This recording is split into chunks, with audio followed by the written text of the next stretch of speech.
Rasulullah sallallahu alaihi wasallam sebut, siapa-siapa yang boleh baca qul huwallahu ahad, Allahus samad, maksudnya habis satu surah itu ketika mana dia sakit menghampiri kematian. Kemudian dia mati, lam yuftanu fi qabri, orang ni akan terselamat daripada fitnah kubur. Tak ada dah persoalan pertanyaan malaikat munkar dan nakir. Nak sebut ni payah berhan sekian. Tak mudah. Dekat nak meninggal dunia untuk sakit tu, dia ngilu habis. Tak terkata di saat mana kita nak menghadap depan Allah ni, nak sebut la ilaha illallah pun tak sempat. Nak sebut tu tak sempat. Ana biasa tengok orang yang kena rasuk kan. Orang kena rasuk. Elok je kita baca ayat Quran, baca je ayat Quran. Dia tak sedar ni, menggetar ni. Kadang-kadang kita pegang jari kaki dia. Pegang jari kaki dia tu, kita sebut mengucap sekarang. Tak boleh nak mengucap. Dia dengar. Kalau waktu mana dia sedar balik tu, kita tanya balik dia, kamu dengar tak apa yang saya suruh tadi? Suruh mengucap. Kamu dengar ustaz, tapi tak boleh nak sebut. Tak boleh nak sebut. Dia kata tak tahu. Nak sebut macam mana tak tahu. Ada setengah-setengah orang tu, waktu mana kita kata mengucap sekarang mengucap, tak boleh mengucap, dia menangis. Menangis. Kenapa dia menangis? Padahal ni bukan nak mati lagi pun. Kita sebut relax. Tak mati kita sebut. Kita sebut tak mati, hanya kita baca ayat Quran je. Baca ayat Quran, bila dia kesan tu badan dia ni ada gangguan. Kita tanya pada dia gangguan, tanda-tanda kena gangguan kan. Mimpi jatuh tempat tinggi tak? Ada ustaz. Ada lebam-lebam kat paha tak? Ada ustaz. Kemudian berdebar-debar tak? Rasa cepat nak marah tak? Ada. Simptom-simptom tu ada. Mimpi air banyak tak dalam hidup? Ada. Dia sebut demikian. Mimpi menyusu bayi ada juga. Kemudian ada semualah senang kata. Maknanya ni ada ni tanda ni. Kita pun baca ayat Quran. Baca je ayat Quran tersebut, dia tak sedar. Tak sedar terus. Sekarang kita kata, kamu Islam ke kafir, kita sebut. Dia pun jawab kafir, dia sebut demikian. Dia sebut terus kafir, dia sebut. Kamu lelaki perempuan. Dia ni, kalau dia lelaki, dia jawab. Kadang-kadang dia kata, aku perempuan dah, dia sebut. Aku perempuan. Dia pun terbentuk lah perangai lembut. Alah janganlah, dia sebut. Alah janganlah dia. Nak sebutnya kita ni bukan perempuan, ni pondan, kita sebut demikian. Tersebut pada diri dia. Nak sebutnya bagaimana makhluk jin tadi yang dalam tubuh badan tadi. Kemudian kita suruh dia baca. Sekarang kamu nak masuk Islam, nak masuk. Okey, kamu mengucap. Tak reti nak mengucap. Nak mengucap tak boleh. Kadang-kadang yang betul-betul Islam, kamu Islam, ya Islam. Habis tu kenapa kamu kacau orang? Kenapa kamu mesti kacau orang ni? Kenapa kamu mesti khianat pada orang ni? Misalnya contoh demikian. Dia diam je. Betulkah kamu Islam? Betul.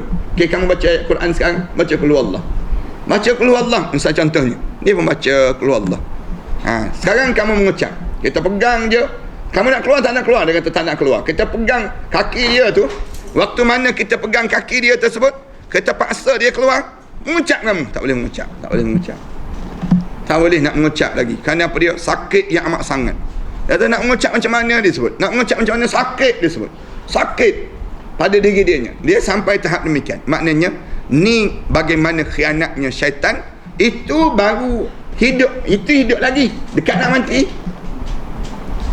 Dekat nak mati ni sakit, bukan kena gangguan lagi. Memang confirm mati. Waktu mana confirm mati tersebut, kita dah tahu dah kita nak mati dah ni. Nak sebut qul huwallahu ahad, nak baca qul huwallah, tak sempat dah. Lidah ni masuk ke dalam. Lidah kita ni masuk ke dalam. Sakit tu dia jadi macam kita sakit. Macam orang yang kena simen gigi tu. Orang kena simen gigi kan, ngilu dia tu sampai peringkat masuk ke dalam. Dia tak boleh nak sebut macam mana sakit. Sakit dia boleh sebut sakit, tapi dia dalam keadaan dia boleh rasa ke? Dia boleh rasa, tapi dia nak sebut. Kita kata sekarang baca Quran. Tak ada baca Qurannya, tak sempat dah. Ni payahnya, kecuali orang yang hidup dalam keadaan ia istiqamah dengan beragama ini. Cara demikian. Kemudian Rasulullah kata, kalau kamu boleh baca juga qul huwallah ini, kamu tak kena fitnah kubur. Wa amina min daghatih, dan kamu selamat daripada himpitan, selamat daripada fitnah kubur, dan terlepas daripada himpitan kubur. Maksudnya kamu tu waktu mana kena himpit tu, kenalah. Tapi himpitan macam ibu yang menghimpit anaknya. Maksudnya kamu tak rasa sengsara dengan himpitan. Himpitan kubur ni Rasulullah sebutlah, tak ada orang yang terlepas daripada himpitan kubur. Tak ada orang. Kalau ada, nescaya Sa'ad bin Mu'az lah orang yang pertama yang terlepas himpitan kubur. Tapi waktu mana kamu kena himpit ni, Rasulullah cerita himpitan tu ada dua. Satu himpitan yang menyakitkan, satu lagi himpitan yang menunjukkan kasih sayang Allah pada kita. Sebagai macam mana? Himpitan itu macam seorang ibu, dia geram dengan anak dia. Dia geram dengan anak dia kan? Dia rapatkan badan dia dengan anak dia. Dia sebut demikian. Itu dia sebut tersebut, anak dia pun kejap. Kejap, lepas tu lepas balik. Begitulah gambaran yang kena di saat demikian. Wa hamlatahul malaikah yaumal qiyamah. Dan katanya lagi, disebut lagi, malaikat akan membawa pada hari kiamat dengan apa dia? Bi akuffiha, dengan telapak tangan malaikat ini bawa kamu dalam genggaman para malaikat Allah. Tujidhu min sirati ilal jannah, melalui titian sirat masuk dalam syurga Allah Subhanahu Wa Taala. Baca keluar Allah ni banyak-banyak dah dalam diri kita ni. Sekarang ni dalam hidup kita ni, kita ajar pada diri kita ni supaya kita sentiasa baca keluar Allah. Ada peluang je baca, dan baca keluar Allah ni tak mudah kita nak baca. Tak mudah kan? Ana sebut banyak kali ni, walaupun keluar Allah tu mudah dibaca, tapi tak ramai orang boleh baca. Kalau anda suruh angkat tangan hari ni kan, siapa yang dah baca keluar Allah hari ni 3 kali? Ramai tak boleh angkat tangan. Baik tak payah suruh.